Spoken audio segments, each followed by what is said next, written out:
चलिए शुरुआत करते हैं बड़ी खबर के साथ। और बड़ी खबर है सीज फायर पर पाकिस्तान के डिप्टी पीएम का बड़ा बयान। भारत पाकिस्तान के बीच सीज फायर 18 मई तक है। इशाक डार ने बात कही है। दोनों देशों के डीजीएमओ में अभी 18 मई को बातचीत होनी है, उसके बाद आगे की स्थिति देखी जाएगी। हाल ही में डार ने सीज फायर को लेकर गीदड़ भभकी दी थी।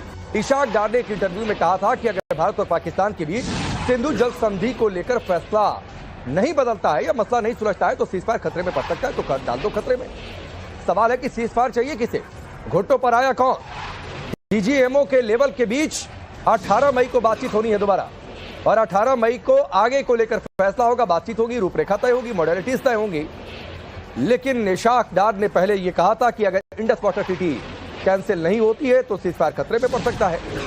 लेकिन कल ही पाकिस्तान की ओर से चिट्ठी आई है भारत के जल शक्ति मंत्रालय को, और रिक्वेस्ट की गई है कि पाकिस्तान में बड़ा भीषण पानी का संकट हो जाएगा, लिहाजा आप इस फैसले पर विचार करिए। तो सवाल यह है कि पहले फौज ने घुटने पर लाया, सवाल यह है कि वाटर स्ट्राइक ने घुटने पर लाया, और इशाक डार की ये बातें।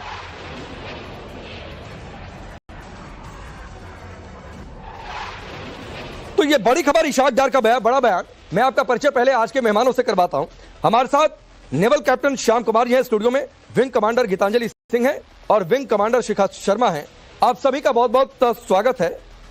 मैं शुरुआत श्याम सर आपसे करता हूं। इशाक डार ने कहा है कि 18 तारीख को बातचीत, पहले कह रहे थे इंडस वाटर ट्रीटी कैंसिल होगी तो सीजफायर खतरे में पड़ जाएगा।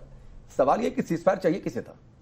बिल्कुल सही। नमस्कार। भारतीय सेनाओं को नमन और देश के नेतृत्व को नमन। एक बहुत ही बड़ी घटना हमने की है ऑपरेशन सिंदूर में, और फिलहाल हमने सिर्फ एक संघर्ष विराम, युद्ध नहीं कहूंगा मैं इसे, न ये युद्ध है न ये शांति है, ये शांत युद्ध चल रहा है और ये अनगिनत समय तक चलेगा जब तक हम आतंकवाद को जड़ से नहीं मिटा देते। हमने पाकिस्तान से लड़ाई नहीं की है, हमने जमीन से लड़ाई नहीं की है, हमने जमीर से लड़ाई की है, और जमीर की लड़ाई तब तक बंद नहीं होती जब तक उसका खत्म न हो जाए। तो ये 18 का कोई डेट हमारे लिए कोई फिक्स्ड डेट नहीं है।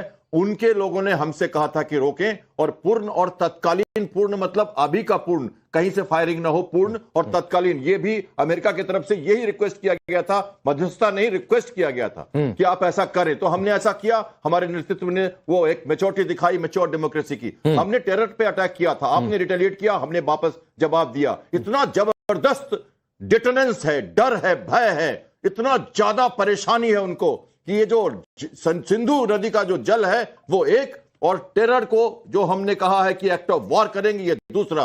ये दो बड़ा प्रहार है जो सेनाओं के साथ जो फिजिकल जो उनको हानि हुई है और ये जो मेंटल हानि हो रही है, इन दोनों का प्रभाव इतना ज्यादा है कि वो सारी बातें धीरे धीरे करके हमारी मानेंगे। अभी तो शुभ शुरुआत है, ये तो अंत की शुरुआत है। ठीक है, आपने एक जमीर की बातचीत की।